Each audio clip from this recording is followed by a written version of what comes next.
It's Mosh Vets. This is episode 5. I'm Dave, and I'm Justin. And we got Wax Offering with us. If you guys want to say hello and introduce yourselves. How's it going? My name's Evan. I'm Mike. Talon. And we are 3/5 of Wax Offering. Yes. And what genre of music are you guys? Oh, It's kind of a tough question.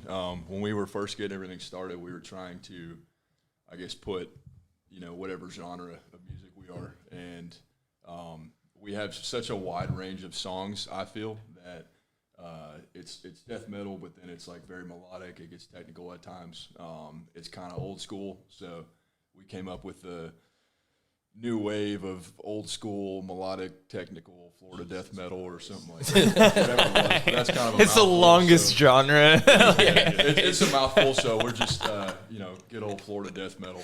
Oh, nice.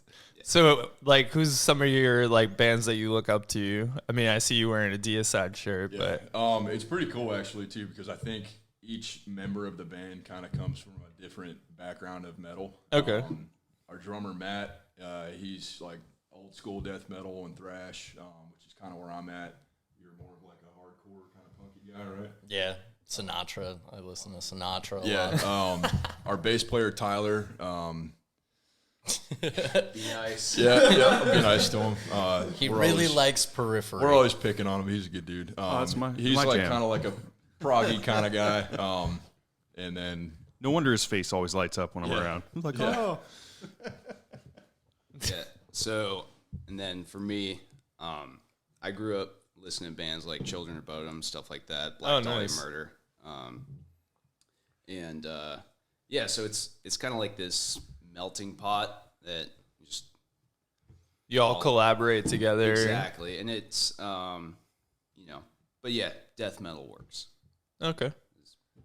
Cool. So who does most of the songwriting? Is it just all you guys work together, or? it depends if we're talking riffs or if we're talking lyrics, because I tried to write lyrics for one of our songs, and then he took a look at it, and like he does with every other song, he just made it 10 times better than we did. So Nice, He's our main lyricist over here. But as far as like riffs and stuff, we kind of get back and forth. Tyler is a great musician too, so he's got some ideas that we've incorporated into some of our songs. Yeah, and it's like, I don't know, it's one of those things. So I'm staying with Mike right now, so I'm on vacation. But like last night, we were sitting on the couch, like fucking around with my guitar, and then all of a sudden he like gets up, he's like, "Let's go," and then we like, walk Yeah. in, What and is just, like, that? Yeah. Go to the Opens music up- room, yep. hit record. And Yeah, and then we spent like 2 hours just like putting ideas down. So That's awesome. it's a great energy where we can go like back and forth and be like, oh, that sounds really cool. Oh, that gives me an idea to do this.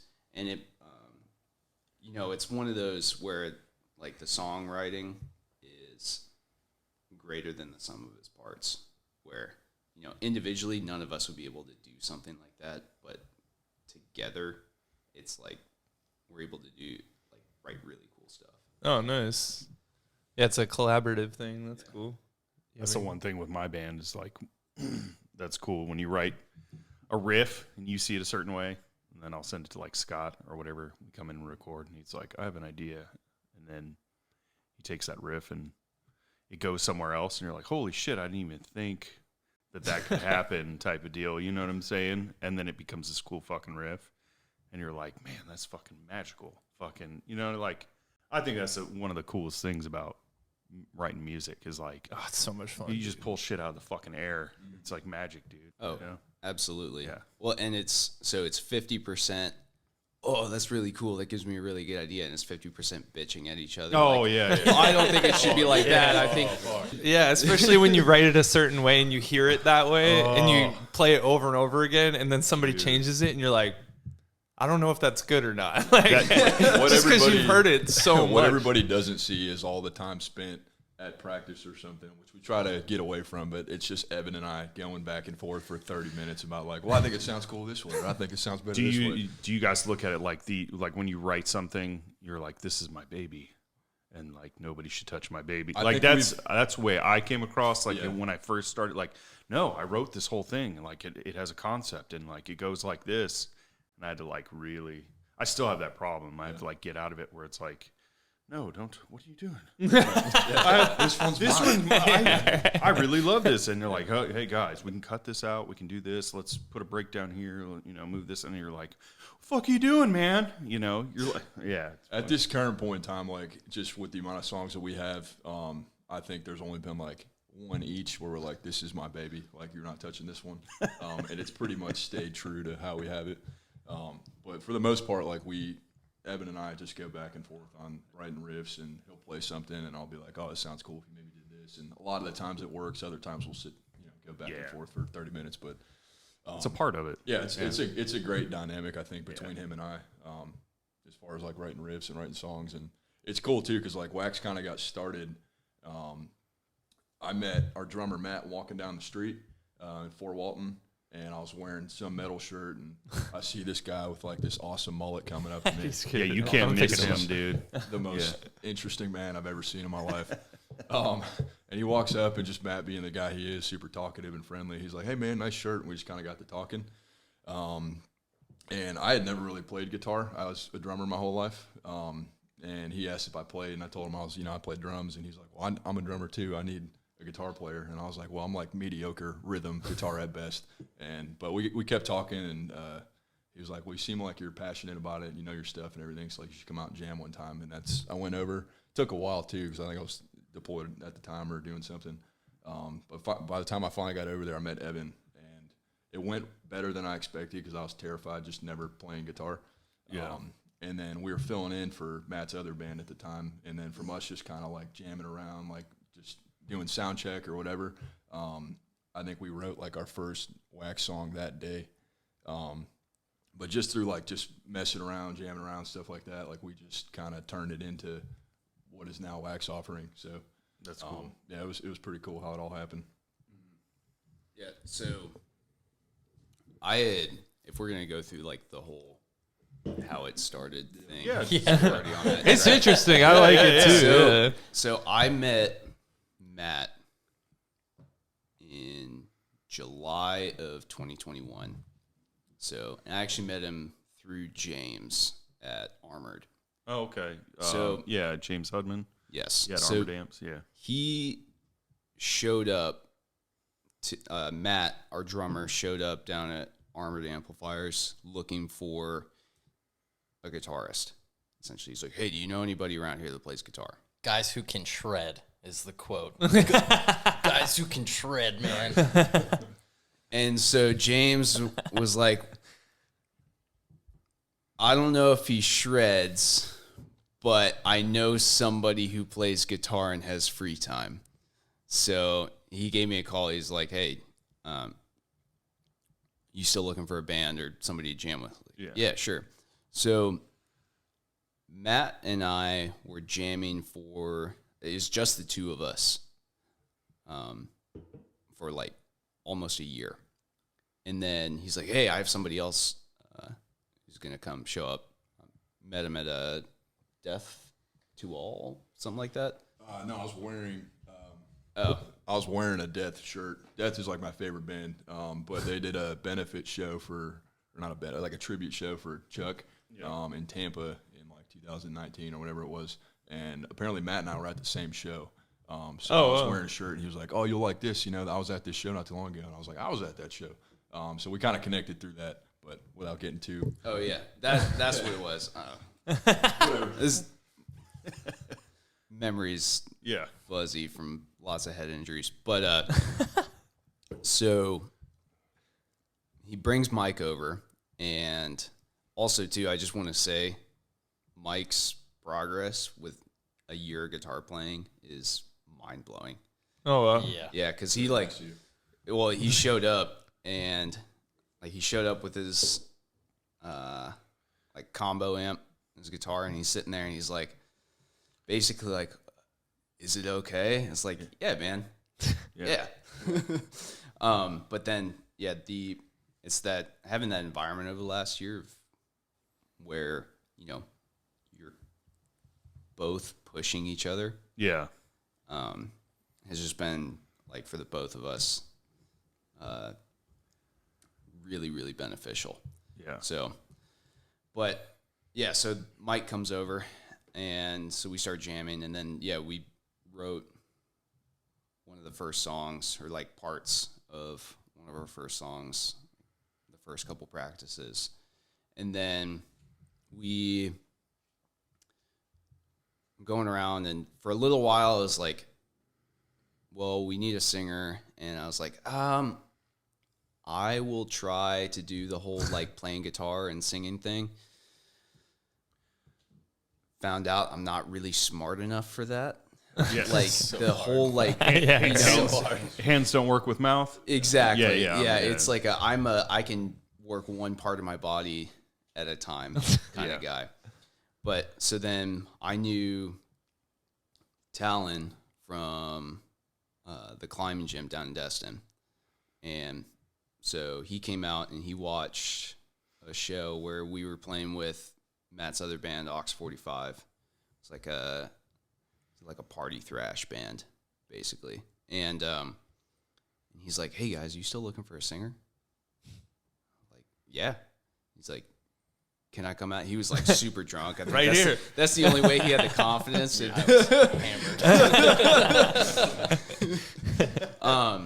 And so then he showed up, and it was great. So one, I was like, "Fuck yeah!" Like I don't have to worry about that anymore. I can just like worry about my guitar. Yeah. But then also too, like his vocals sound amazing. So Not at the time, man. Not at the time. I was so nervous.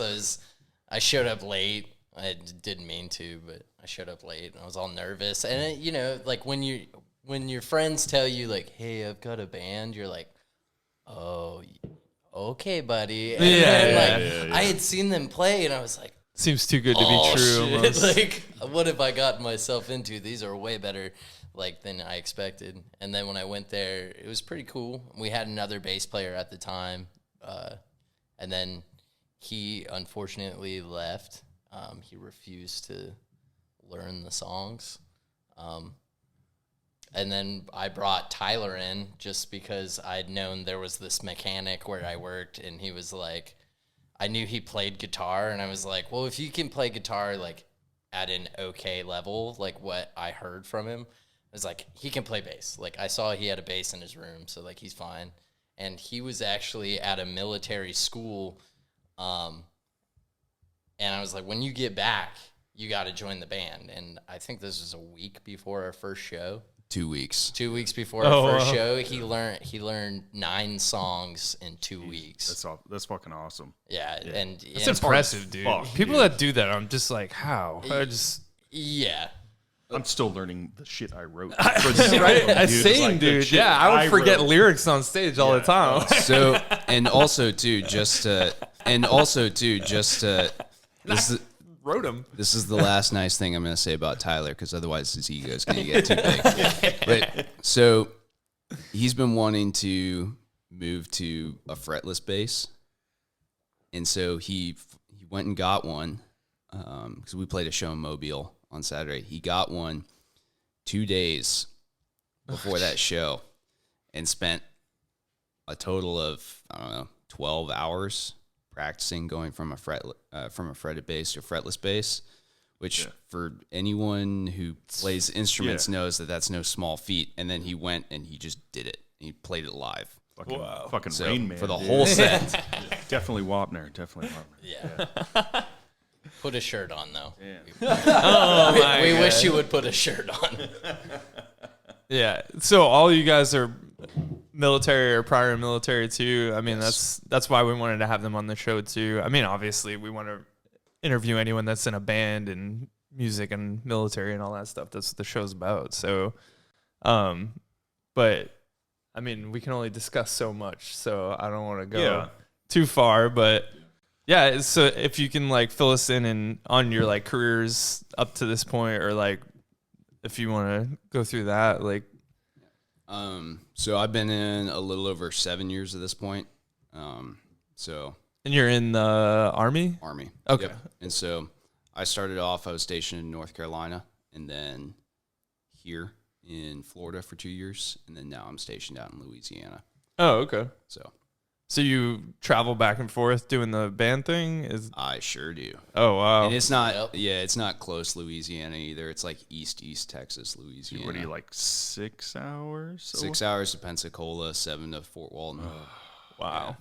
That's dedication, man. And are you guys all out of Pensacola? I live in Pensacola. Okay. I think we all say that we're based out of Fort Walton just Okay. because it was like a central, like, sure, we're from here. Yeah. Our drummer lives in Mossy Head. Yeah. Yeah. Mossy Head. Yeah, he lives out there, but I used to live out in Fort Walton too, so it was just kind of easier to say it that way. I just moved out near Pensacola now, so I guess it's easier to say that, and it's a little bit bigger of a town. So, but yeah, I've been in the Army for the past 10 years. I think I've been in the longest out of everybody. Not that it matters, but had a couple. Yeah, that's not how I meant that to sound. had a couple different jobs in the Army, and it's been fun. I joined when I was 17, so this is all I really know how to do in my adult life. But yeah, that's been that. And then Matt was in the Marines, so I'll cover down in his service. So yeah. And then I just got out in March. The show we played with you guys. Yeah. That was like my last day in the military, so that was cool. And then our bass player is in the Army too. We worked in the same company.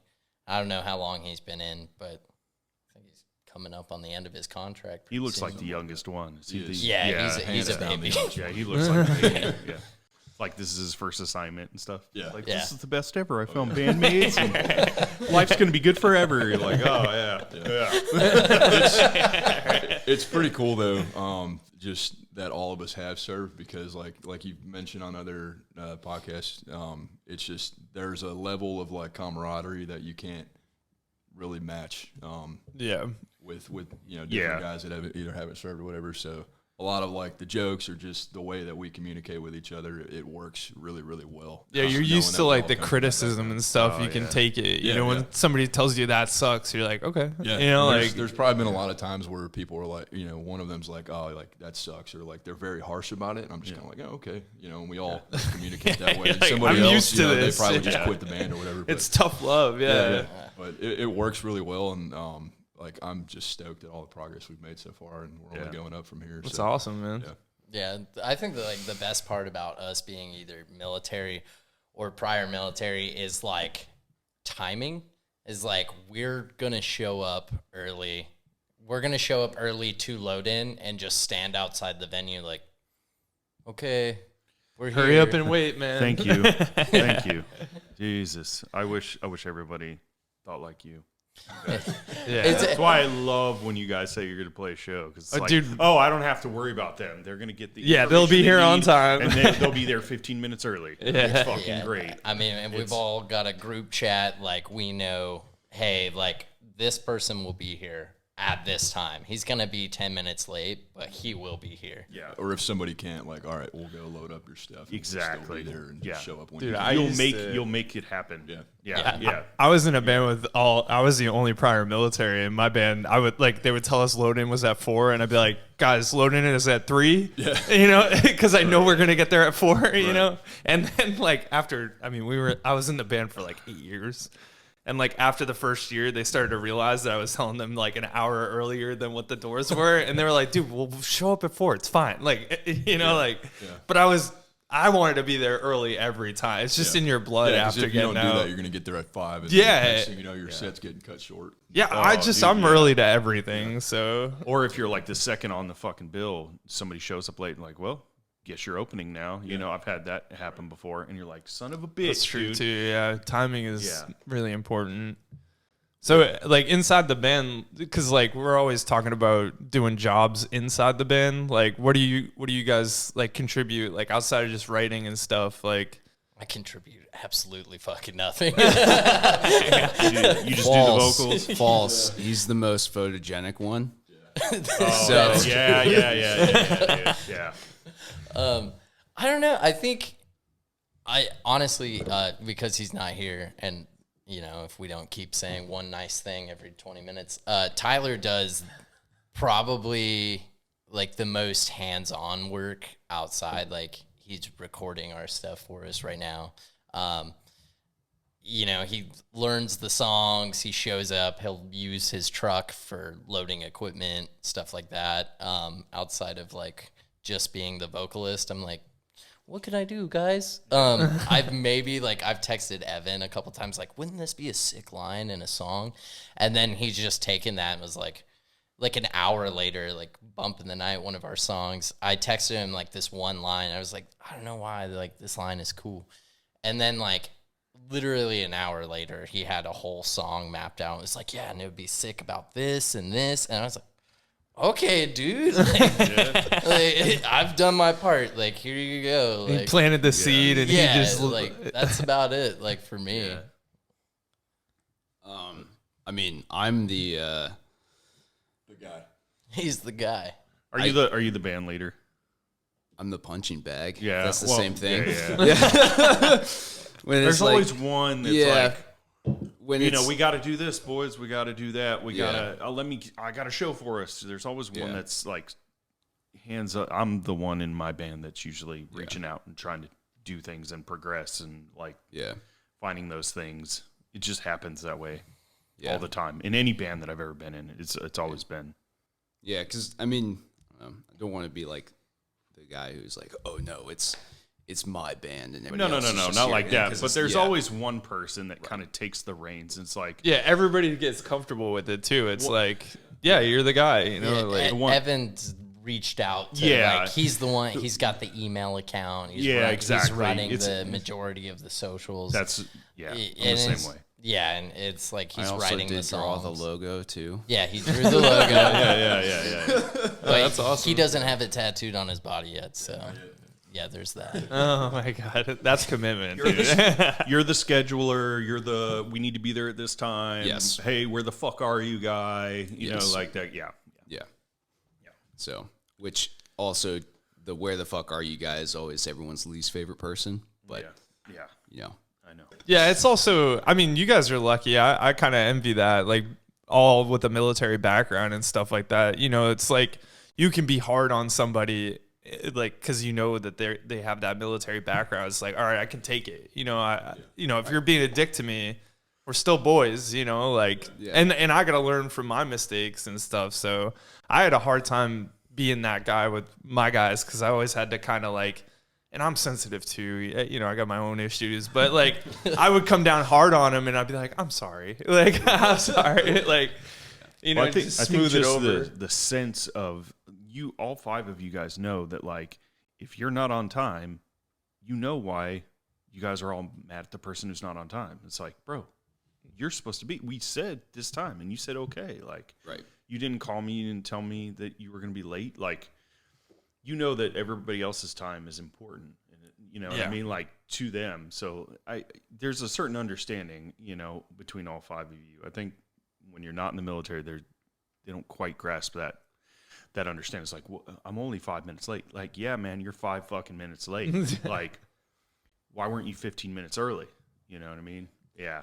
But also too, it's, you know, the flip side of that, which is also nice, and having everybody who has been in the military, is when there is one of those moments like that, when you're like, say you're late or you do something, you're like, hey, what the hell, man? Yeah. They're not going to hold on to it. Yeah. Oh, yeah. Or they're going to own up to it. They're like, exactly. Hey, I fucked up, dude. That was my bad. And then you guys all go around and everybody gives them shit. And it's like, yep. Exactly. That was mine. That was mine. And so, like, if Mike's like, hey, you're being a jackass right now. I'm like, oh, okay, cool. Yes, that I was doing at that moment was me being a jackass. Yeah. He's not calling me a jackass in general. Yeah. It seems like a lot of people have a hard time separating that. Yeah. It's like, oh, man, he hates me now. It's like, no, I was just being you hold some kind of grudge or something. Yeah. Or if you call somebody, and I've had an issue where I've like, you know, you get frustrated and you're like, oh, you're just a dumb fuck or something. You know, you say something because you're pissed off or whatever, and then that's like a big ordeal. And you're like, dude, I just was frustrated, and, you know, just came out. It was like, you know, like it's not a big deal. Like I don't really think that. It's just what came out at that moment. You know what I mean? Like, and some people walk it off. Yeah, some people can't take it, and some, you know. Yeah. That's what the military guys, like me and Scott, like we have a good, you know, when I call him up, there's always something funny we say right off the bat. I'm not going to say it on this, but there, you know, we call each other blue collar language. Exactly. Like, we start off and it's usually me because I can be an asshole sometimes, but like, yeah, we just started off funny, you know, or like, you know, the going over riffs, he'll be like, yeah, I don't like that. And I'm like, why don't you like that? And he's like, I don't know. And I'm like, well, there's got to be a fucking reason, dude, that you don't fucking like it. Like, I like it. Why don't you fucking like it? And then, you know, it's like back and forth.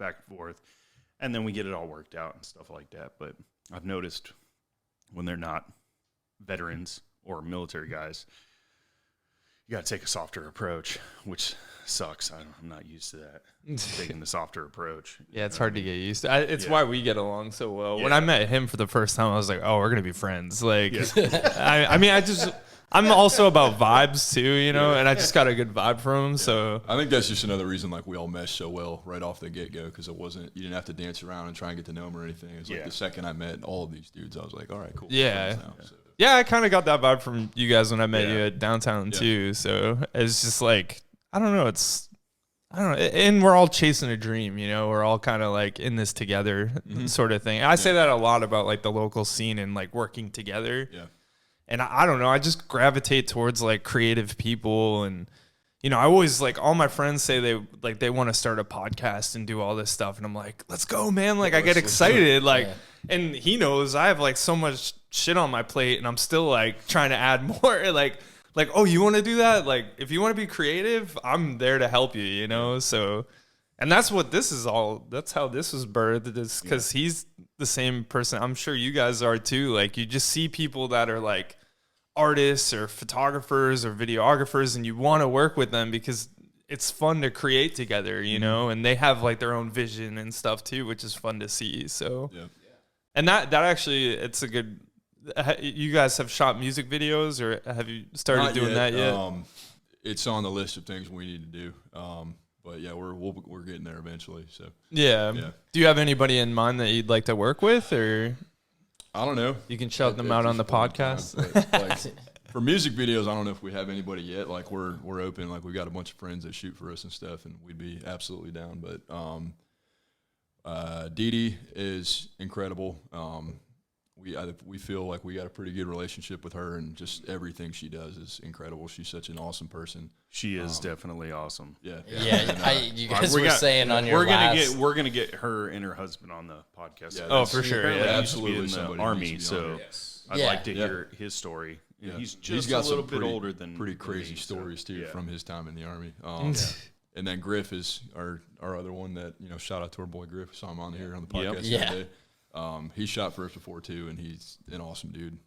Just super down to earth, and like he's fun to be around. Yeah, he's a good kid. It's always cool when you've got that added extra bonus in there. If they're a cool person, they're not just working with you. So yeah, they're not just there to make some money. It's like, oh, dude, this kid's actually like fun to hang out with. Like I could see like drinking beers at the bar, you know. Like, and you take good pictures, so like exactly. Yeah, those people are awesome, dude. Like everybody we've kind of come in contact with has been just exponential, like so helpful, so nice. Like every time we do a show, it's like, oh man, fuck, like everybody's so cool. Like you want to talk to everybody, and like we haven't had but one negative experience. Like it's one guy, and that's it. And I'm not gonna mention who it is.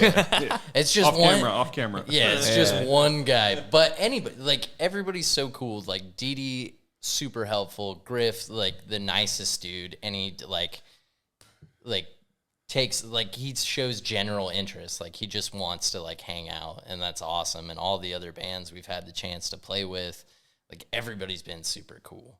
Yeah, I've noticed that about this scene down here too. Like I'm from Boston, so like, you know, there's so many bands in Massachusetts and the Northeast, and we've played with hundreds of bands, dude. And like every time it was always just a good experience. Everyone was looking out for everyone else. And, you know, it was exciting for me because like we had played with Currents before they got signed and stuff, and like seeing like the Connecticut, you don't think that like anything's going on in Connecticut. There's so many good ass bands out there, you know? Yeah. And then to see like that they get signed and now they're on to like, you know, everyone knows them and stuff. It's like, you know, and you're just like the biggest fan. Like, it's so cool to see what these guys are doing. I think just like from everybody here has probably had a similar experience too. Just like growing up being in different bands, like sometimes it's hard to get into your local scene. Oh yeah, absolutely. And I feel like just with us down here, like everybody has been super cool. Everybody's been super welcoming.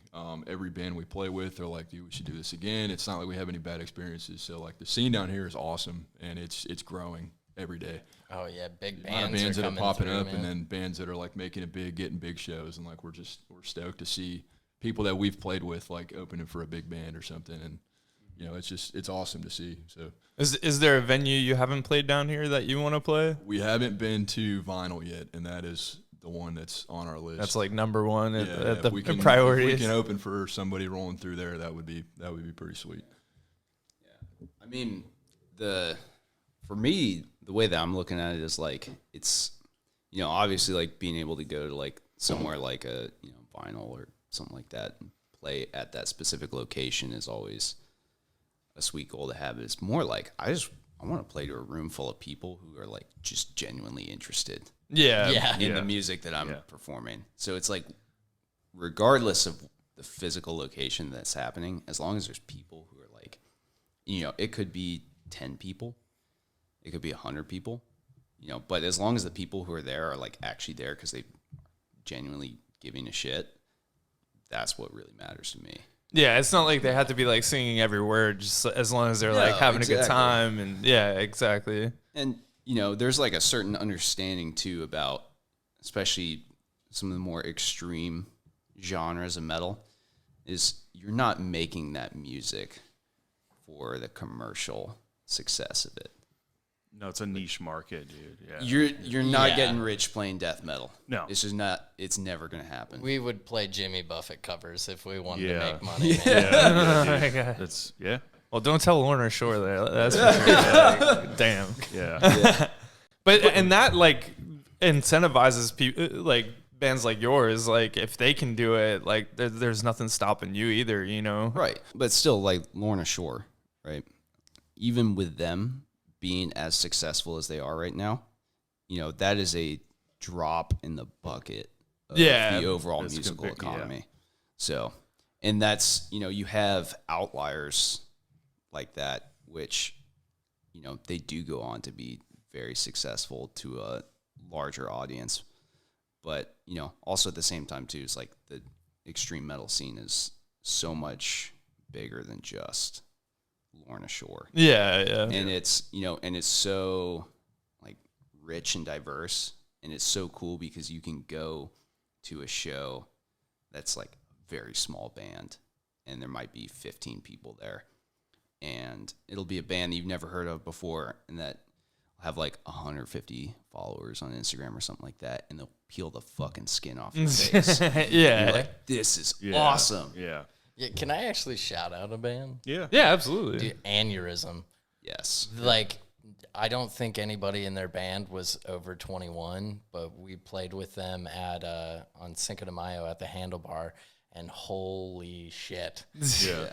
Like, oh my God, they were so good, and they're playing with I Hate God pretty soon, and couldn't be more stoked to see like a band from the area go out and do that because oh my God, they were so good. After like they played, and we were just like, what the fuck is this? Like, it's like if you know, I'm not a huge fan of like comparing bands to other bands because, you know, everybody's like they're trying to do their own thing, but it's, you know, if Morbid Angel was like a New Orleans sludge band. Oh wow. yeah, they were phenomenal. Yeah. Are they based out of New Orleans? Is that where they're? No, they're Pensacola, man. Yeah. Oh wow, good for Right on. them, dude. Yeah, if you That's ever awesome. get the chance to see them, like, definitely go. They were some kids with like some conviction.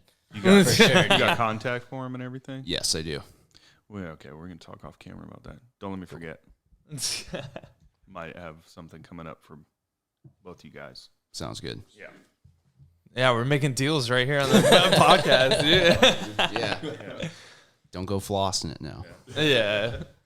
Yeah. So what's your, like, out of the venues that you have played down here, like, what's one of your, like, top venues that you really enjoy playing? So I'm going to say, Downtown Music Hall, because us being from Fort Walton Beach, that is where It's like home base. Yeah, exactly. And so it's, I've only been there twice, but it's like both times, like we know a lot of people in the area, and and so people are willing to, show up, and then also for me, Handlebar, because that place is such a good culture there.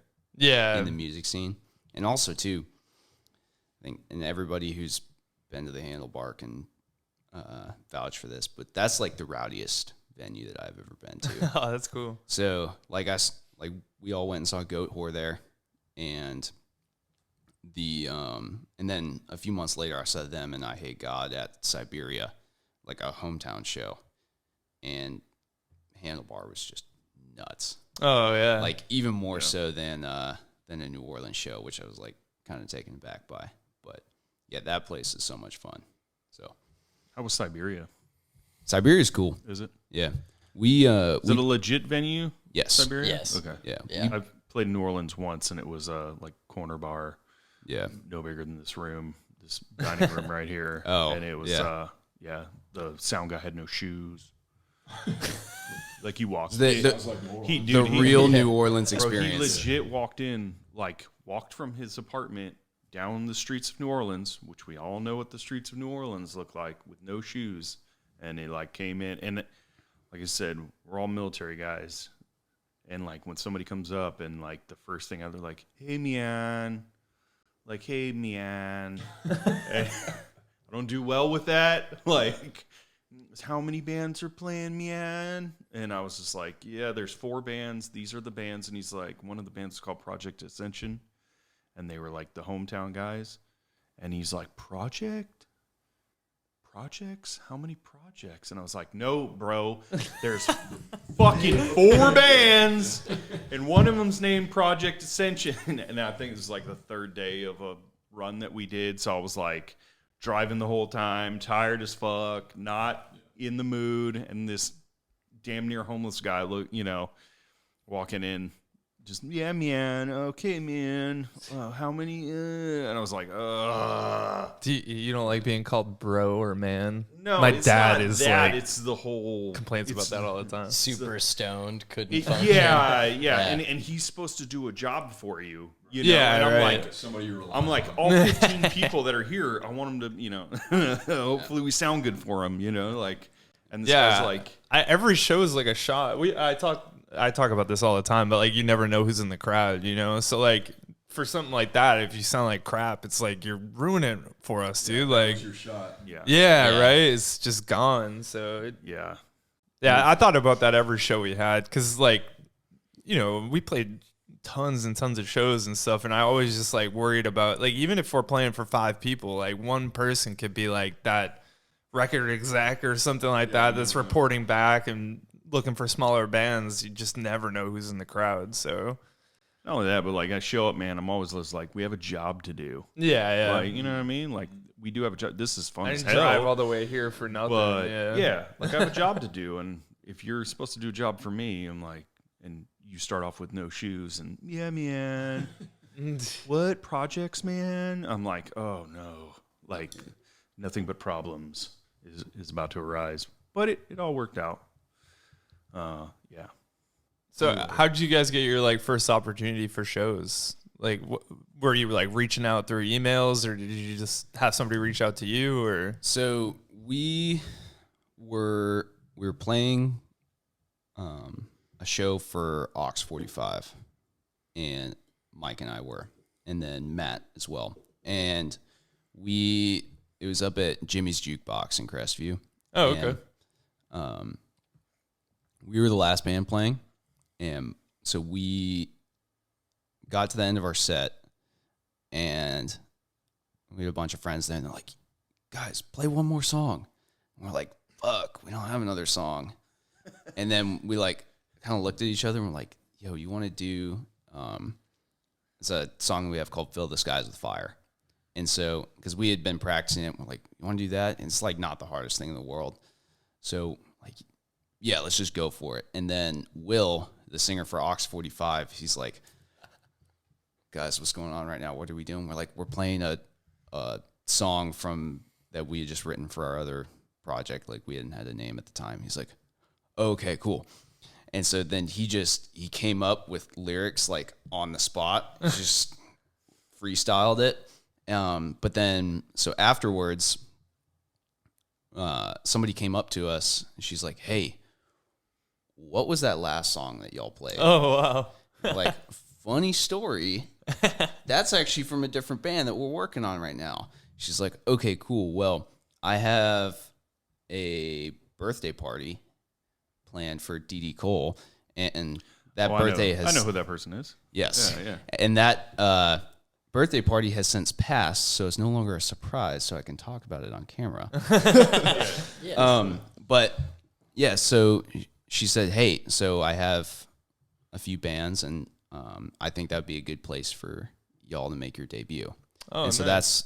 that's what happened. So our first show was at Downtown Music Hall with Dread and Grimoire.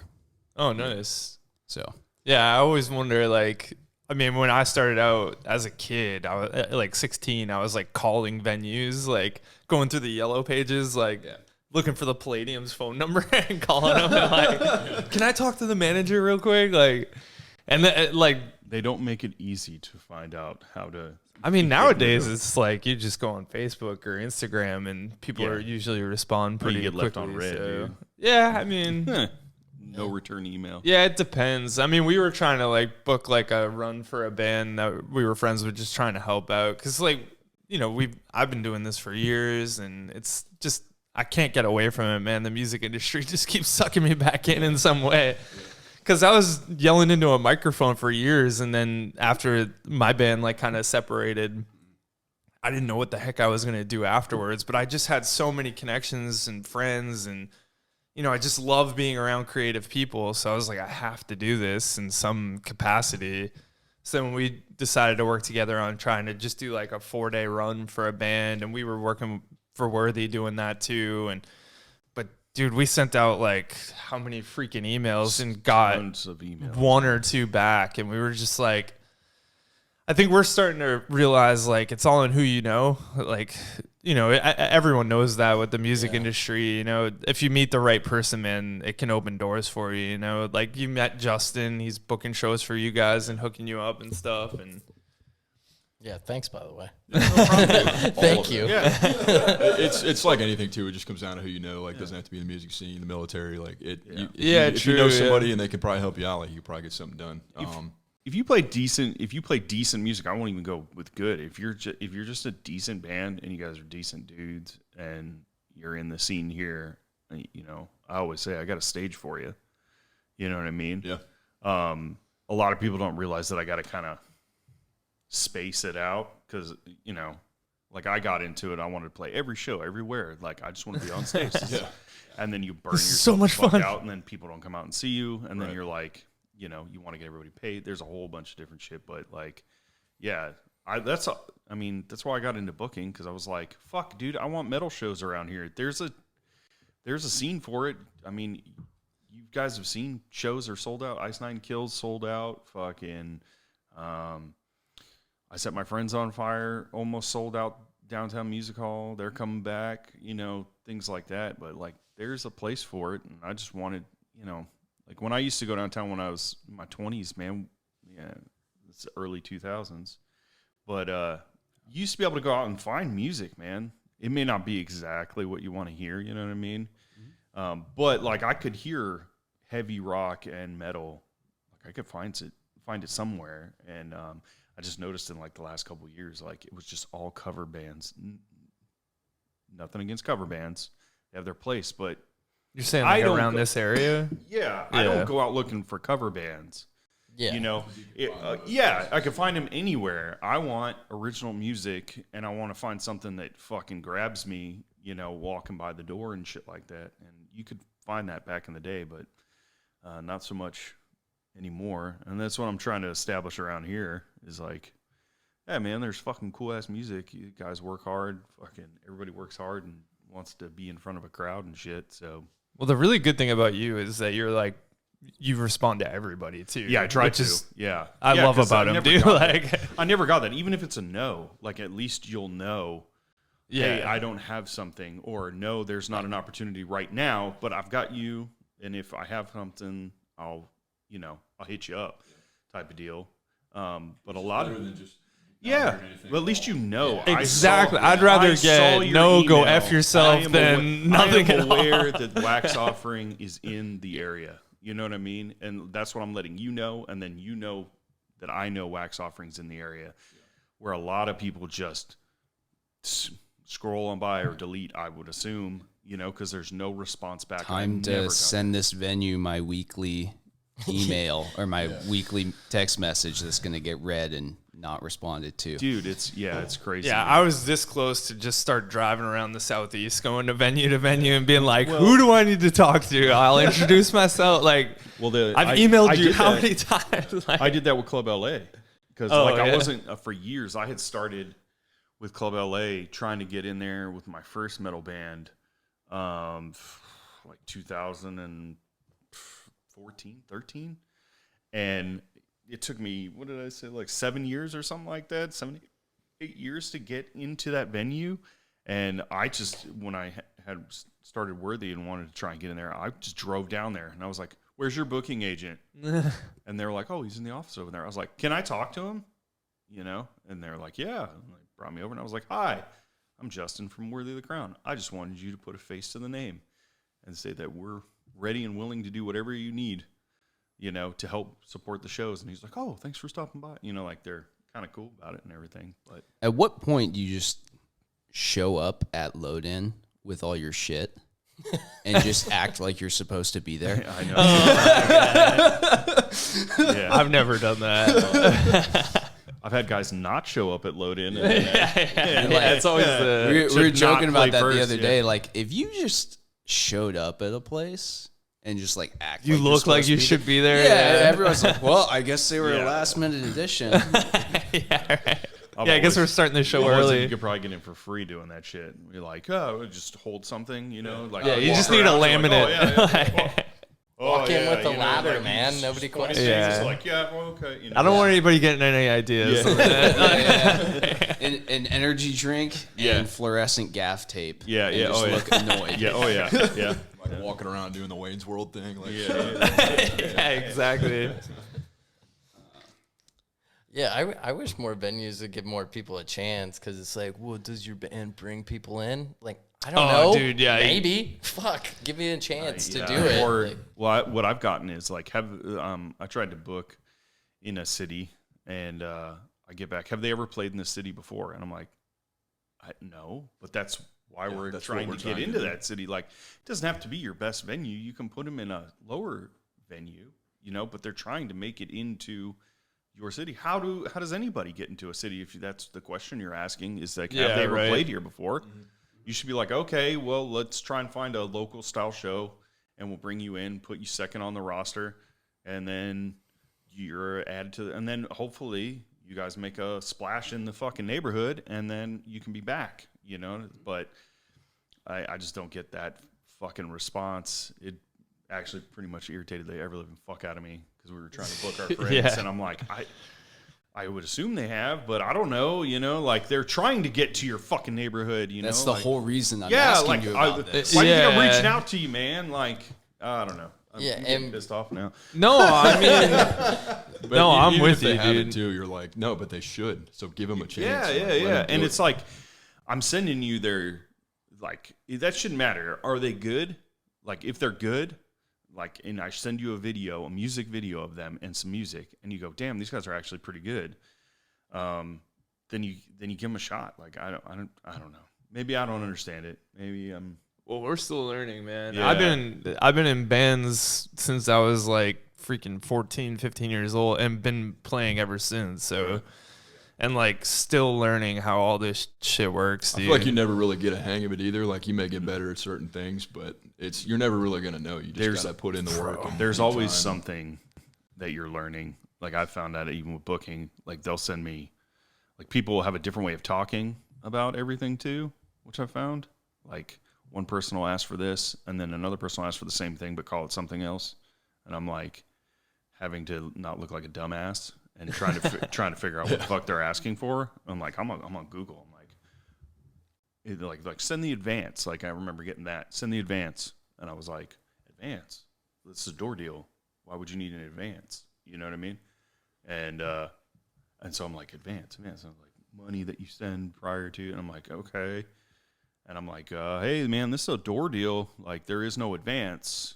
You get, and he's like, no, the information, like where to park, load in time. So I was like, oh, He's like, yeah, you. I'm a fucking Yeah, right. You're like, Stupid. and then you're like, I'm a fucking exactly idiot. You just sit behind the the keyboard and you're like, then you've got to type out this thing like, sorry, I'm new here. I'm an idiot. First day on I'm the job. learning. Which is another thing that the military teaches you how to do really well is play off the fact that you didn't know what everyone else is talking about. Yeah. Dude. Oh yeah. Yeah, what was the thing that they always said? Like, I don't know, but I'll find out for you or whatever. Yeah. I don't have an answer at this time. Let me get back to you. Yeah, I got to go read the AFI on that real quick. I wonder if all those guys that do know that I'm former military when I respond back to them, because they're like, I need this, this, and this. I'm like, copy that. Oh, Roger. Yeah, Raj. Got you. I'll be back to you. And then I'm always, I think, we don't do like, it's weird. That whole like booking shows is such a weird thing. There's been shows that we've like turned down and people get up, like you can tell that they're upset that they didn't get the show booked. And I get it. That's their living and they're not making money. And now they have to like find a whole new venue. But like, they keep coming back to me, even when I've turned down shows. I think because I get everything done, like try to get everything done the same day. I've had them call like where there's an issue, and then they're like, "Oh man, like I told you about that issue we had," and I emailed a bunch of venues because somebody was thieving. Yeah, and like I got a phone call saying, "Hey man, did you email all the venues?" And I'm like, "Yup." And I was like, every single one. And he's like, you shouldn't have done that. And I'm like, sorry, I don't tolerate thievery, especially when we invite you into our home. That's a mom and pop organization. This isn't a big, we're not House of Blues. This is a small business. And your artist just decides to steal. I was like, well, if this isn't the first time he's done it, I can almost guarantee that. So I let everybody know. Check your inventory, check your cameras. And, but I had to like, just, I had to talk to them, get things done. I ended up like sending some emails out like, hey, it's been taken care of. They took care of it. It was the support band. They got rid of the support band and all this sort of stuff. But I think they realized that I try to take care of things in a timely manner and I respond and I'm like, I try to make things You're work. crazy. I mean, but in a good way. Like, I mean, look how many freaking emails we sent and got one back, maybe. I've gotten more back when they decided to go with a different booking agent, like a week after we. Oh yeah, but yeah, you're responding back the day of though. Oh yeah, dude. If I get he calls me every time he gets to the show and he's like, all right, I'm responding right now. I'm like, Jesus, like.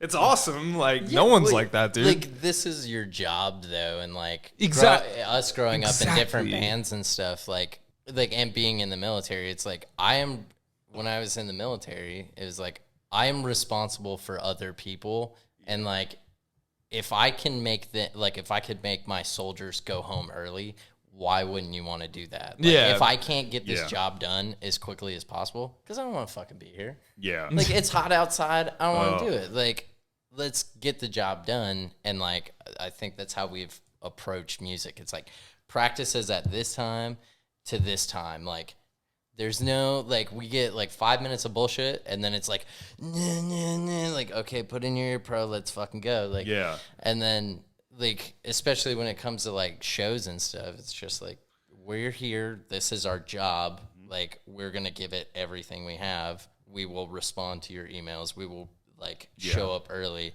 like fuck you, this is our job, here we go. And like I don't think like other people sometimes have that mentality, and that's like super frustrating. Yeah. Yeah, because I've always kept it in mind. It's like we all have girlfriends, wives, family, kids, whatever at home. It's like you're taking time from your girlfriends or wives or whatever and coming to this thing for 3 hours, right? On a Saturday, you've worked all week, you know, and then I'm requiring you to come for 3 hours on a Saturday when your wife or girlfriend's like, oh, I thought we would. Oh, I thought we could. Thought we were going away this weekend. Yeah, like we're, you know, that sort of thing. And I know that that's stressful on you because you're like, babe, you know, I love doing this. You know, everybody golfs. I don't golf. You know, this is what I do. I wear black T-shirts and I fucking go. You know, like It's my dream. yeah, it's my dream. You know, like, and I get it. I got the same thing with my wife and my kids. You know, and I can't stand it when you're sitting there and you're waiting on somebody to show up. And it's been an hour, and you're just like, where the fuck are you, bro? Like, yeah, especially when they're taking time away from something you already sacrificed. Yeah, to be dude. there. Oh, yeah. I'm that's always what aware sucks, of other people's time and not wasting your time. Like, when I write, like, we're not a jam band, so I don't, like, jam, and I hate jamming because I feel like I'm nervous to jam around people, even to this day, like, because I know I'm going to fuck up, like, all the time until I figure out what I'm doing. But I don't want you to sit there, you know, the bass is sitting there while I'm trying to figure out the fucking riff. I'd rather just figure out the riff and the song and then send it to you and go, what do you think? Yeah. All right, let's change this. Then we all come in and rehearse. And I don't have to waste your time. We have 3-hour rehearsal. Like I said, show up on time, 3-hour rehearsal. Everybody goes. Then we're back to our lives. You know what I mean? Like, It makes it that much easier too. Like, and it's hard for us just having to maneuver around, like, you know, wives and kids and everything. But then the fact we're all still in the military, it's like we're already sacrificing enough time. Like, let's get everything done. Especially with him being in Louisiana, it's like country. And you're here for what, like a week now? Right now, I think you're in town for a week. Yeah, I'm on vacation right now, so I actually head back to Louisiana tomorrow. But every moment you're here is a crucial moment. Like, you know, we can't waste time, and you don't want to be on vacation just doing music. You want to I got to, you know, recoup from all the months of work that I haven't taken a fucking vacation. Right. Because playing guitar at this point is no longer therapeutic. Yeah. You know, you've noticed that. Yeah. You're picking the thing up, you're punching in. Like that's Everybody's got like their own level of commitment though. Like Matt and all his other endeavors that he does, whether he's like judging a barbecue competition or something, he's flown back for it. Like that show that we played at the Handlebar, I was doing some training in North Carolina. I flew in just to come play that show. Oh wow. So it's like all of us are so dedicated to making this work.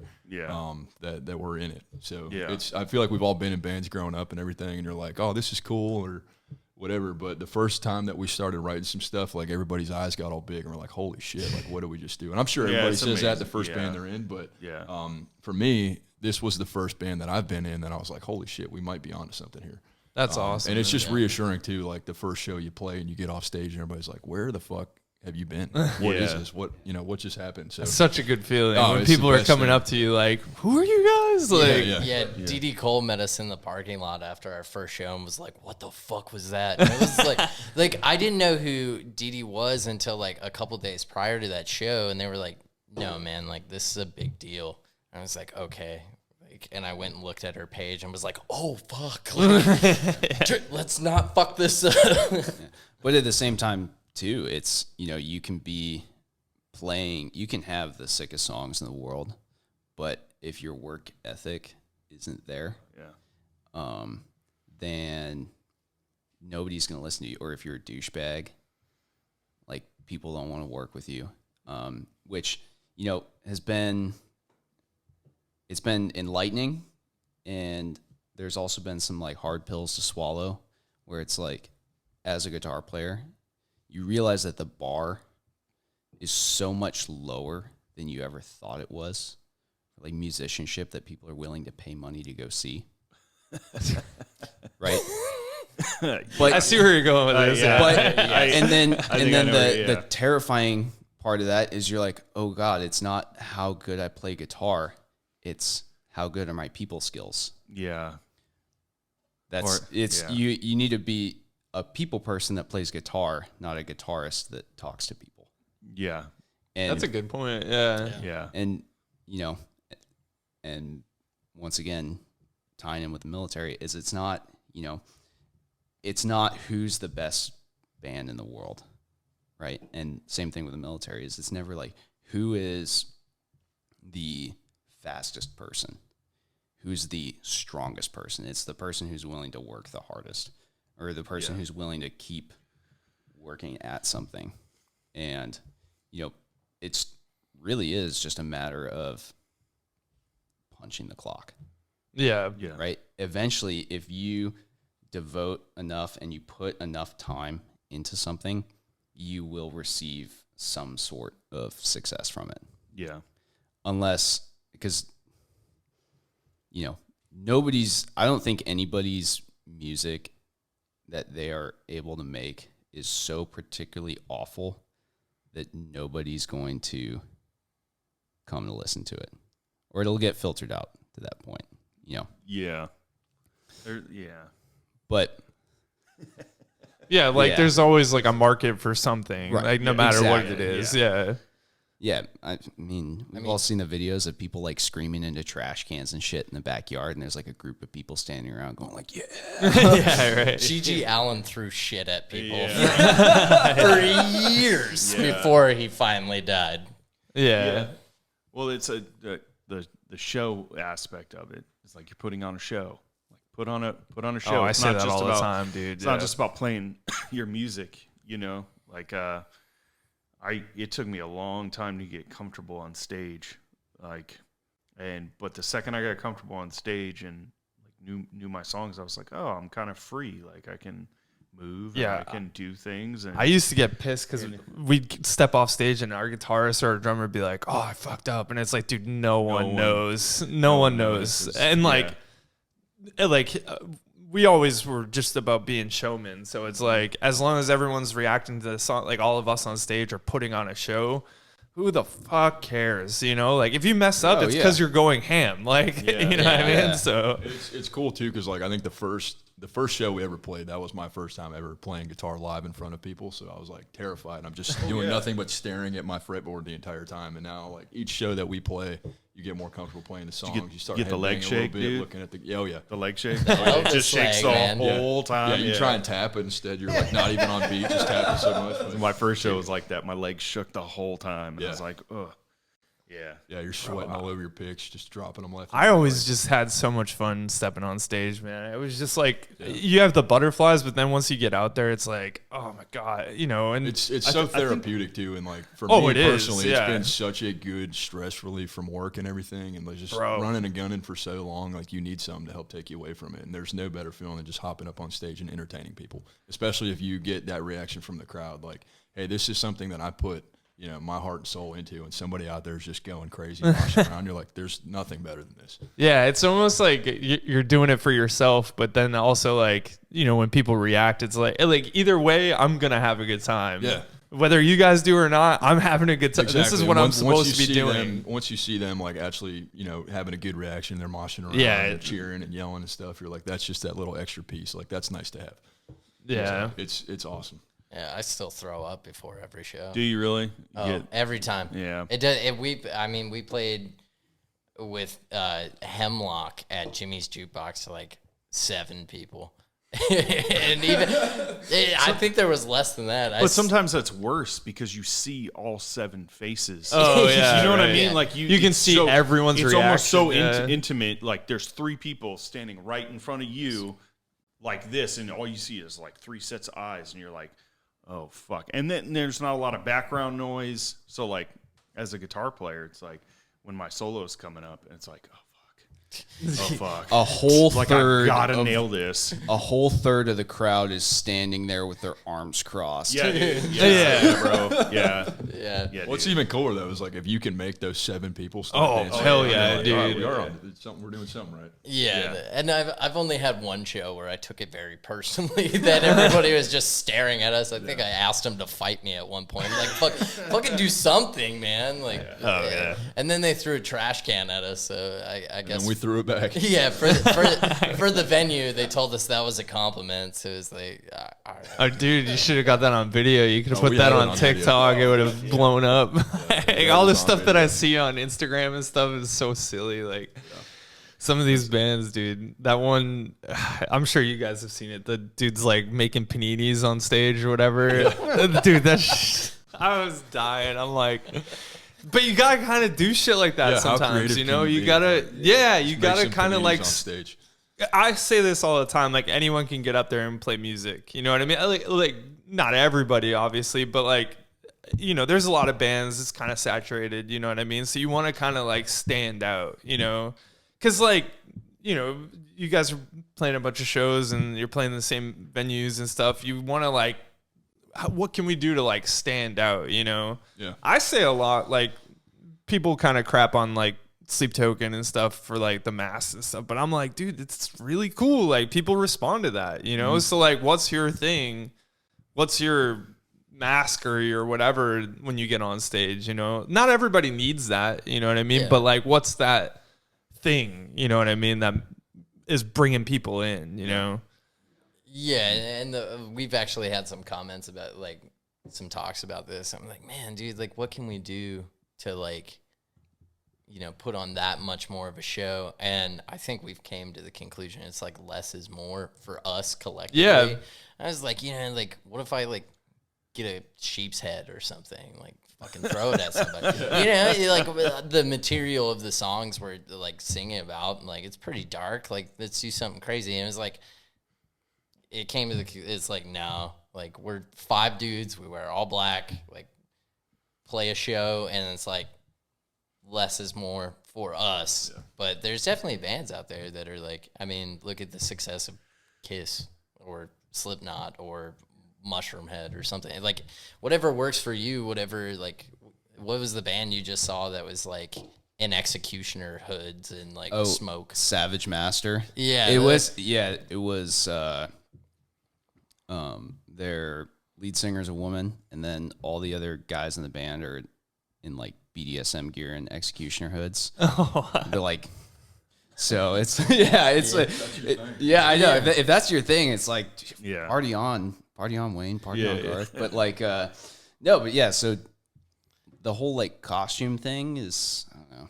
Yeah, it's like, where do you teeter on the line of like showmanship and gimmicks and rapping? Yeah. We're like, for us, I think at this point it's like we didn't start off doing that. Like we don't have a thing other than like we're 5 dudes that are handsome, I might add. 5 handsome dudes. And I think like the most thing we got going for is Matt has a mullet. Tyler doesn't wear a shirt. Please wear a shirt next time. But other than that, like there's nothing there except We can try music. and be creative, but like, you know, think of like Pantera or something. Like when they first started, they were doing like the whole hair metal thing. And they're like, no, let's just play hard fucking music. Yeah. Well, I think that was them trying to like, you try to find the happy medium of like, like we're gonna all wear masks. And it's like, well, now everybody's gonna think we're just Slipknot light. You know what I mean? And you don't want to become that band. Yeah, at our core, it's like let's just play heavy fucking music, and if that's making people move and it's working for us, and like let's continue to do that, and that's what we've tried to do. So Well, and so then, you know, to a point as well, are the costumes or the onstage novelties, are they just an addition to the music, or are they what you're basing your music on? Yeah. Because, you know, you have bands like Sleep Token or Imperial Triumphant that they would still be very successful bands if they didn't do the whole onstage mask thing. As, you know, Sleep Token's cool because they have the whole like, oh, who are these people? Yeah. You know, same like Ghost as well. But I like Ghost. Same. I don't give a shit what anybody says. Oh my god. I'm not going to get into that. Not a fan, but But anyways, they would still be successful musicians. But when you start encountering something where it's like, oh, well, would anybody give a shit about this band if they weren't wearing masks? Yeah, Right? yeah. So, Yeah. you know, Well, if it fits, yeah, it's all about just fitting your music. Like if you feel like, oh, we could do this and it would fit like what we're going for. Like there may be a time where you write an out. Like for us, like we wrote an album that we had like a logo and we wanted all of us to wear that on our shirts and like also to promote the album, but we wanted it to kind of be like this unifying thing. Like if somebody buys a shirt, they got the same one as us. Like we're all matching kind of thing. And it worked for us. But that was like our thing, and it was based off of the album. So there might be something that you write where you're like, damn, this should be like our thing. You know what I mean? Like maybe we wear this or do this certain thing, but I think it's important to all kind of be matching on stage though. Oh, yeah. So, That's what I was going to say. Like look like you're in a band. You know what I mean? Yeah, look like you're in a band, at least. we do like we do have the unifying elements there, and it's, you know, it is definitely more of like a, I guess, traditional approach in our sense, but just kind of continuing on that tradition of, or trying to the best of our abilities, of the you know, extreme bands that have gone before us and extreme bands that have gone on to be successful, but those traditions of, like, you know, playing tube amps, playing full stacks, even though it gets eye rolls from some people.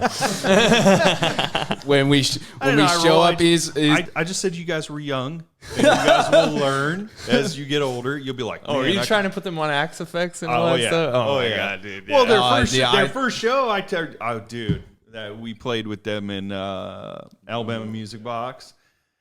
And I was sitting talking to, I think it was Under Giants. I think they played the show with us or something like, or maybe it was, I was talking to some of whoever, After Dusk maybe? After Dusk, Yeah, that's who it was. so it was After Dusk. I was talking to them, and they were loading on stage.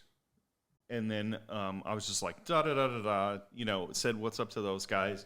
And then they got on stage, and I turned around, and it was like Van Halen. Just go wall, and I was like, and you know, have you been to the Music Box? It's like this narrow, dude, and like it just goes long ways. And I was like, holy shit, I think you guys overkilled it a little bit. And then when they got off stage, they were all unloading their gear, and I was outside, and it was just like amps, cabs, fucking this, that, the other, and like they had a whole fucking setup just outside. I was like, yeah, y'all are gonna get tired of that real quick. Yeah, I got tired of it that night. Yeah. But there is just something about just rolling in there with a full stack and just the sound you get. Feeling the air move behind you was awesome. But that night, I remember I heard you say that, and then I think I was the one that moved all the cabs that night, and it was just like, man, this is tough. But, Try I'm doing not upset that. about it because that was an gets awesome brutal, show. man. It's Yeah, it just does. like- Yeah, try doing that on the road when you don't have like roadies and you have to do that.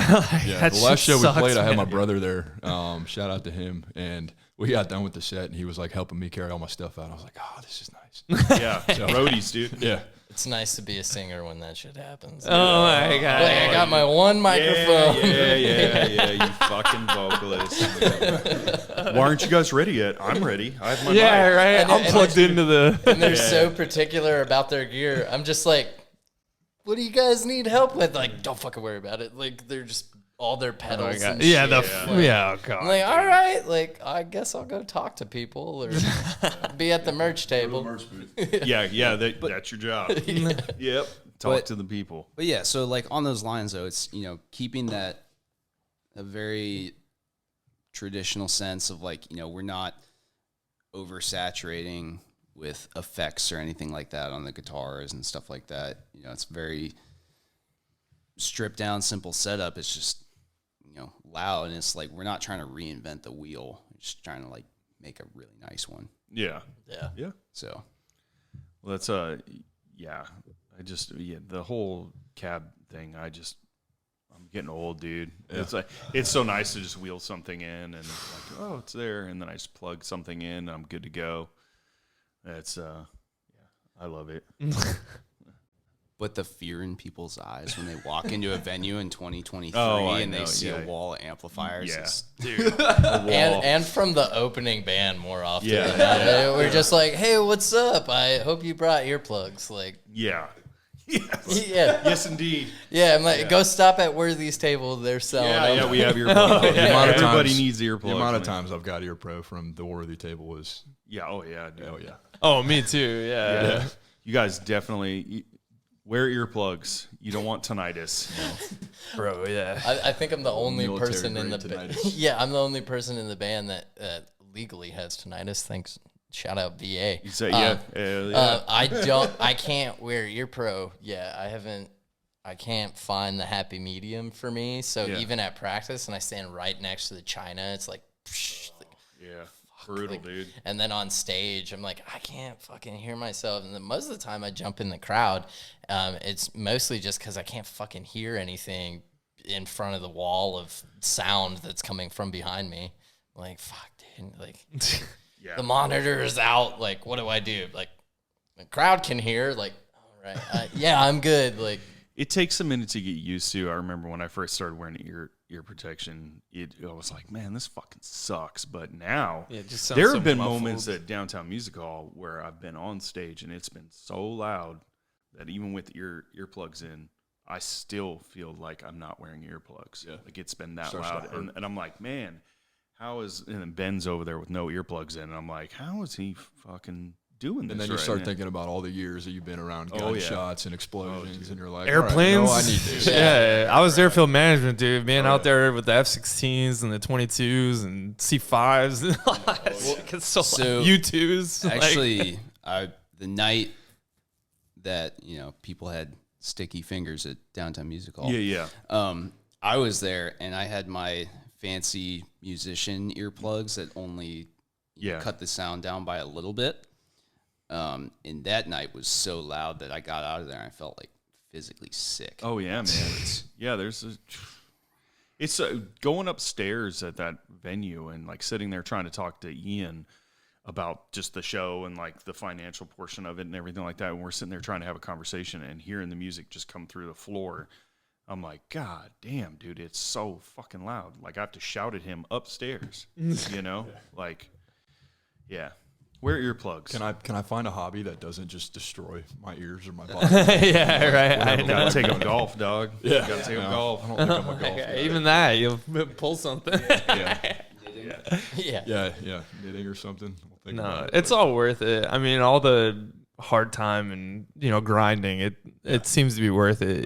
Like even in my small, like I mean, we were successful up north and stuff like that, but like I wouldn't take back any of those opportunities that we had and all the fun times and stuff. So to me, it always kind of feels like you're if you're out in the field or something or training or on deployment or whatever, and like you're out and it's like this sucks and it's miserable, but then right when it's over, you're like with all your boys and you're like, that was fucking awesome. Right. Kind of the same. Yeah, in the moment you're like, oh god, I gotta lift all these amps, move all this stuff, and then you look back, you're like, that was sick. I never thought I'd think that. At the end of it, and you're like, God, that was fun. But I hate my life.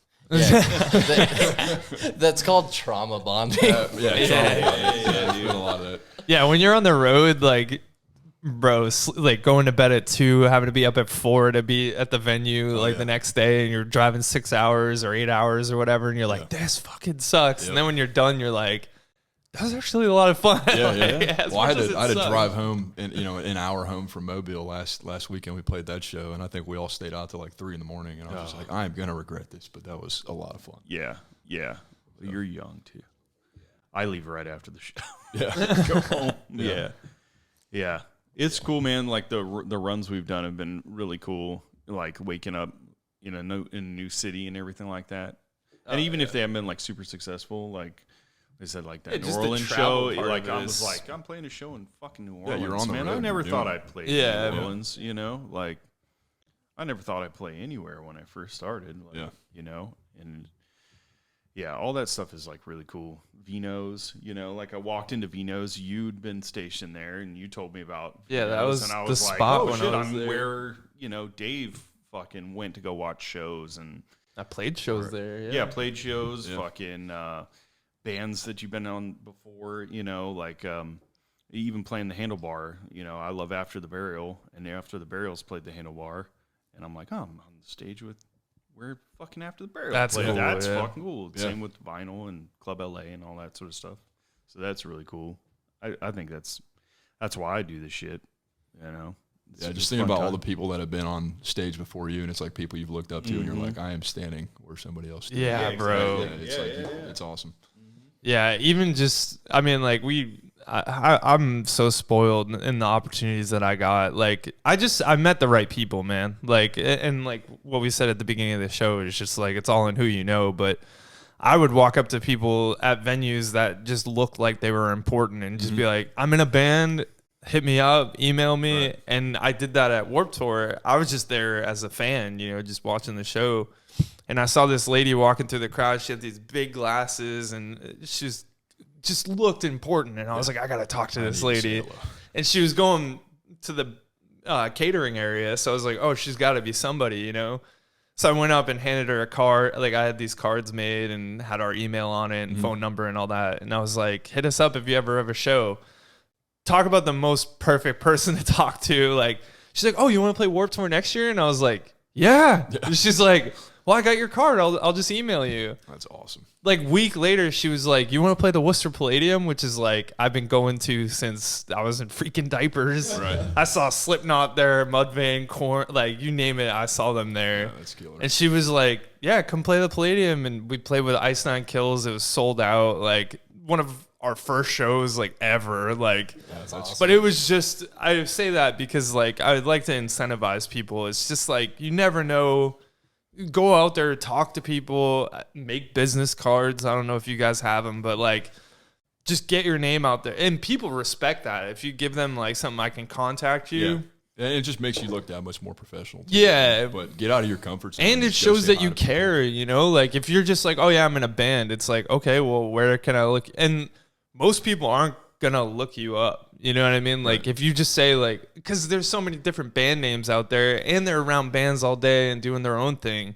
So if you don't give them something to, like, look up, you just lost your chance, you know, kind of thing. So I think it's really important for any band to do that. Like, whether you have just, like, CDs made up or something to give to somebody. Especially if you're a metalcore band and your name is like a whole sentence. Yeah, exactly, dude. Yeah. I remember when I was a kid, we saw Unearth at the Palladium. They played with Shadows Fall, and we knew Shadows Fall, and we knew Killswitch Engage. I mean, I'm so lucky that I got to see these guys like in their prime. And they said their name, Unearth, and this is back when Napster was around and stuff. And me and my buddy are like, On Earth, like, Under Earth, you know, we didn't remember anything, and then we went to another show and they were playing, and they had their name on the banner, and we're like, On Earth, that's what it is. So, bro, banners I'm into. I don't know. Yeah. Like, everyone hated it whenever we played a show. Like, we're setting up the banners and stuff with our name on it, but dude, everyone remembered our name after the show. You know, like, I just think it's really important because you know, people will take a picture of you and your name's in the picture. You know what I mean? So do you guys have like backdrop? I don't know. So we got banners that we're getting made right now. Just one of those things, like, you play enough shows, start making some money, and like, hey, let's put, you know, invest some money into it. But it's pretty cool because whatever job Matt has, I don't think any of us really know what he does. But he's got this CNC machine, and we got our logo, which we call it a waxogram. Matt went and cut it out of this huge piece of metal, and it's all like rusty, and like it's honestly like a weapon, and you got to be careful around it. Yeah, it is not safe. But, when we're able to, we'll hang that thing up, and if we can't do it, we'll throw it at the merch booth or something. It's just like this sharp, rusty metal. Yeah, I mean, we've all seen it, but is. Yeah, so that you know, the waxogram, we feel like it's got a good name on it. Yeah, it's huge. Oh, that's awesome. So we'll hang that up, and then we got some banners that are coming too. So it's so worth it, dude. Yeah. And we had like, I mean, it worked for us, but I just always say, like, you got to have something that people can remember your name. Like I know it's like a pain in the ass to set up. Like our drummer used to throw the thing around the van because he'd get so pissed off about it. And I'm like, dude, it's just a freaking banner. Like, chill out, you know? Object. Yeah, but it just, I don't know. Most people remembered us because of that, you know? And I mean, we had lights and stuff, and definitely it fit us. It was like our thing. We were all just really, we thought it was important to put on a really good show outside of just playing the music and stuff. But we got to wrap this up because we're over an hour. But so what's like in the future for you guys? What do you see for Wax Offering? What's next? I think we could probably just go around the horn with it for what we want. But we're taking a little small hiatus here because I got to go on a trip somewhere. But we want to just play shows anytime we get a chance, play more shows, get some music out there, and just kind of develop the brand a little bit more, like just appear to be a more professional looking band that like, hey, if you hit us up, like just know that we're about it and we're going to come do it. This is the most serious band that I've ever been in. Everybody probably feels the same way. So like the level of dedication is there. We just want to keep it going and take it as far as we can. My ultimate dream is just to be able to like take 2 weeks or a month of leave and just like go on the road somewhere. That would be awesome. You got to maneuver around the military a little bit for that part, but it's doable, we all think, and we all, you know, it's something that we could definitely do. So whether it's going on a little run somewhere, you know, opening for a bigger band that we all look up to or something, like that's where we want to be, and just keep playing shows and entertaining people and, you know, putting the name out there. And if people know who Wax Offering is, like we're doing something right. So yeah, absolutely. Yeah. Yeah, that's it, man. I mean, nailed it. And we'll play shows with fucking anybody, like guys we love seeing, the Chodes and stuff. Like they're a punk band. We will play with you. Like you got a hardcore band, we will play with you. Pop punk band, don't call us. But like, you know, I just don't want you all to stare at us and pay money for something you don't want. But we will play shows, and we just want to get out on the road and like, you know, have other people be happy to see us, really. And like, and if you like throw trash cans at us, like, cool, fuck it. Like, you know? We welcome it. Yeah, I will fight you. Now you're gonna get a trash can thrown. Yeah, I know. That'll be your thing. Yeah. Specifically at me, please don't throw it at the guitars. They are expensive. Yeah, so we have right now we have like the very first songs that we've written, you know, which we have moved past like ability wise. And so right now, especially with Mike going to be away for a little while, we're going to take that opportunity, and we've already started on it, and really trying to write material that is like pushing our limits, is like going past what we are capable of. And so that way we're just kind of forced to rise to the occasion on that. Yeah, that's awesome. Then, so we're working on finishing up, getting a few songs recorded, and then that time that he's going to be away from here, we're writing these new songs in hopes of having 8 to 9 that we can have an album's worth of material, as well as some additional ones in the backlog. So, and then, yeah, this fall, this winter, trying to really get out there, really get our name out there. But I think too, especially between Fort Walton Beach and Pensacola, in the amount of bands that are popping up in the last couple of years, and the just how much enthusiasm there is in the music scene right now, it's a really good spot to be. Yeah, absolutely. And so I think we're all very excited for that. It's definitely something that you're going to be seeing a lot more of us in the very near future. So that's awesome. And where can we find you guys online? You're on Spotify and all that stuff? So we do not have music on Spotify yet. We have... Yet. Keyword there is yet. Yes. Yet. Keyword is yet. So as of right now, is it SoundCloud? We have 2 songs on SoundCloud that we basically just mic'd up everything in our drummer's living room and went for it. And but so wax offering on Instagram, Facebook, I think TikTok. Oh yeah, TikTok as well. And then SoundCloud for right now. And then keep your eyes out. We won't shut up about it when we do our music on Spotify. So Yes. Awesome. Well, thank you guys so much for being on the show, and Thanks for having us. yeah, absolutely. I really appreciate it. Do you want to do the presentation after, or do you want to do it now? Let's do it now. Well, here. Yeah, we made this for you guys. Oh, hell yeah. I saw the one with Griff, and I was so Hell yeah. I'll let you guys hold that. Yeah, we'll get a photo of you guys with it and stuff too. Yeah. Mosh fits.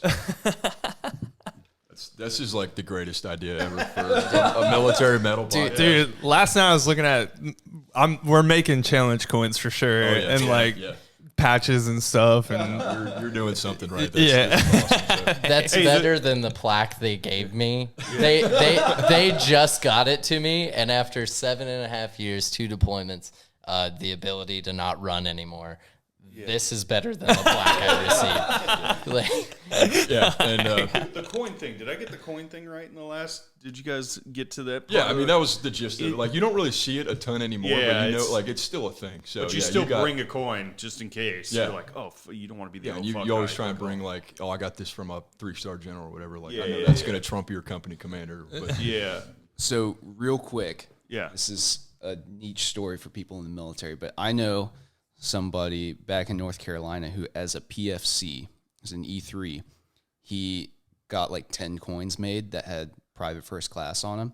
And so he went up to the battalion sergeant major and was like, hey, sergeant major, thank you. And shook his hand and gave him a PFC coin. And which might dope. actually the balls on this dude. What the hell? Which the PFC coin might actually be the rarest one out there because nobody's getting them made. That's actually a great point. That is a ballsy move, dude. Back, like, fuck yeah, he's doing it. Oh my god, big dick energy. He's not gonna be a PFC for one more day. Yeah, it's like it was like Smalls and fucking what is that? Damn, the Sandlot. Oh, Sandlot. Drowning himself. You're like, yeah, he's doing it, man. Yeah. And hell yeah. Griff, I love you, man. It was almost painful trying to watch you do the handshake thing with Justin, but we'll get it right and show you how to do it. So. All right, thank you guys so much for being on the show. Yeah, absolutely.